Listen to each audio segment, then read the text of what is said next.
You spent 3 months recruiting them. You made the offer, they signed, they started, and then 90 days later, they resigned. Or worse, they stayed but checked out. This is called a 90-day dropout, and it is one of the most expensive and preventable failures in any growing company. The average cost of replacing a mid-level hire is anywhere between 50 and 200% of their annual salary, depending on the role. And in the vast majority of cases, it wasn't a hiring mistake. The hire was fine, the onboarding destroyed them. Here's what the research consistently shows. The top reasons people leave in the first 90 days are not about compensation or job description mismatch. They're about 3 things. 1. Unclear expectations. They don't know what success looks like in their role. 2. Lack of connection. They haven't built enough relationships to feel like they belong. 3. Insufficient support. They're struggling and either don't know who to ask or feel like asking would be a sign of weakness. Every one of these is an onboarding failure, not a hiring failure. Part 1. What most onboarding gets wrong. The typical onboarding at a growth stage company looks like this. Day 1, laptop setup, HR paperwork, and office tour. Week 1, a calendar full of intro calls that the new hire mostly forgets. Week 2, they're expected to be delivering. By week 4, the manager is wondering why they seem lost. By week 8, the new hire is quietly updating their LinkedIn. This isn't a caricature. This is the model experience at companies between 20 and 200 people.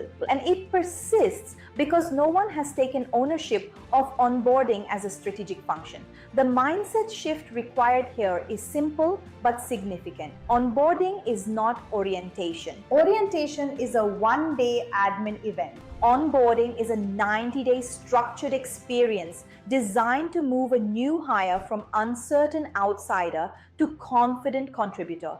These are completely different things. They require completely different investment. Part 2, the 3 phases of effective onboarding. The pre-boarding phase, the ramp phase, and the integration phase. Let me walk you through each one. Pre-boarding is everything that happens between offer acceptance and day 1.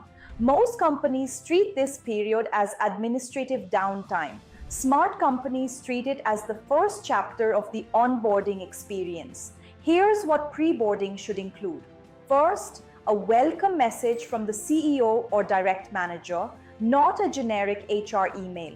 A personal note acknowledging that they've made a decision and you're genuinely excited. Second, a pre-reading package. Company mission, team structure, a glossary of internal terminology, and the top 3 priorities the company is focused on right now. Third, their equipment and access should be ready on day 1.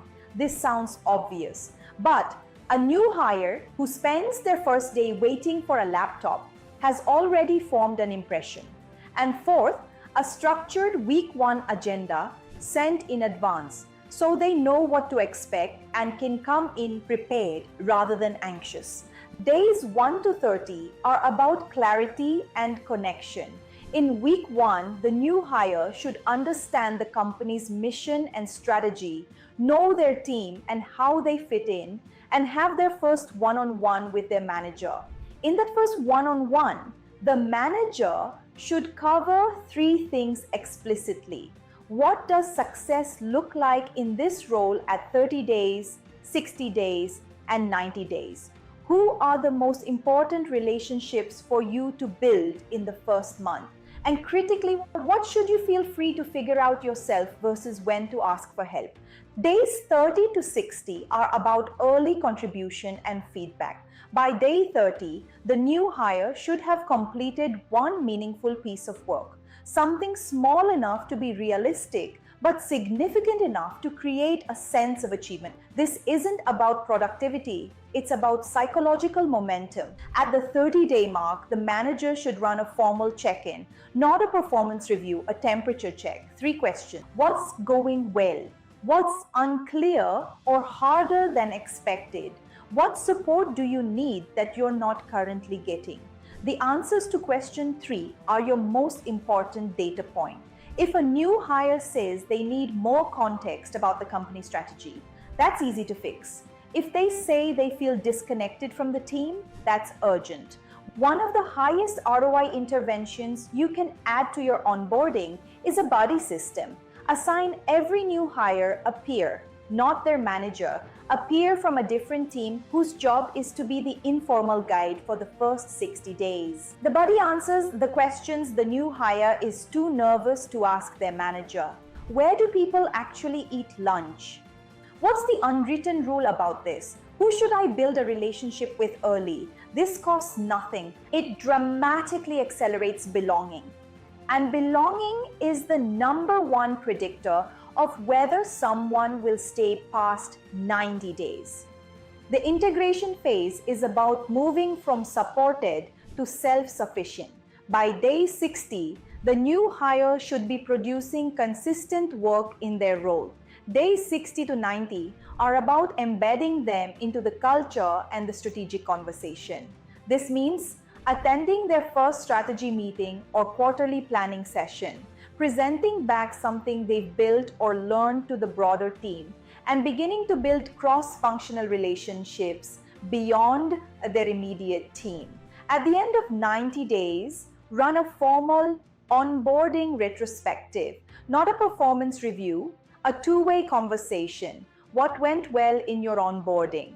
What would have made your first 90 days better? This feedback is gold. It tells you exactly how to improve the experience for the next hire. Let me give you a concrete milestone framework for the 90-day plan. At 30 days, the new hire can articulate the company strategy and their role's contribution to it. At 60 days, they've completed at least 2 pieces of meaningful work and received structured feedback on both. At 90 days, they've built at least 5 significant cross-functional relationships and can operate independently in their role. These milestones shouldn't be secret. Share with them with the new hire in week 1. People perform better when they know what the target is. Ambiguity is the enemy of a great onboarding experience. One thing worth calling out, onboarding should not be entirely generic. The core framework applies to everyone, but the content should be role-specific. An engineer's onboarding should include a code-based walkthrough, access to the technical documentation, and a first PR goal within 2 weeks. A sales hire's onboarding should include a full product walkthrough, 15 customer call listens in the first month, and a clear ramp quota. A marketing hire should spend week 2 shadowing the sales team to understand the customer intimately. The biggest onboarding failure for specialized roles is giving someone a generic experience and expecting them to figure out the rest. They'll spend weeks doing that, should have been spent delivering. Reducing 90-day dropouts comes down to 3 things: clear expectations from day 1, structured connection with the team and culture, and consistent check-ins that give new hires a safe space to flag what isn't working. None of this is complicated. All of it requires deliberate design. The companies that get this right don't just retain more people, they get more out of every hire faster.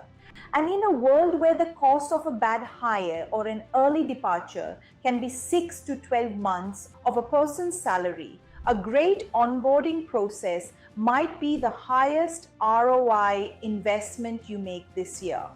The 90-day onboarding framework I walked you through today, the pre-boarding checklist, the manager one-on-one template, the 30-60-90 milestone tracker, and the buddy system guide are all available as a single downloadable pack at HiveStrat. Link is in the description below. And the next video you should watch is about using HR data to make better business decisions, because once you have great onboarding in place, you need to know how to measure whether it's working. See you in that one.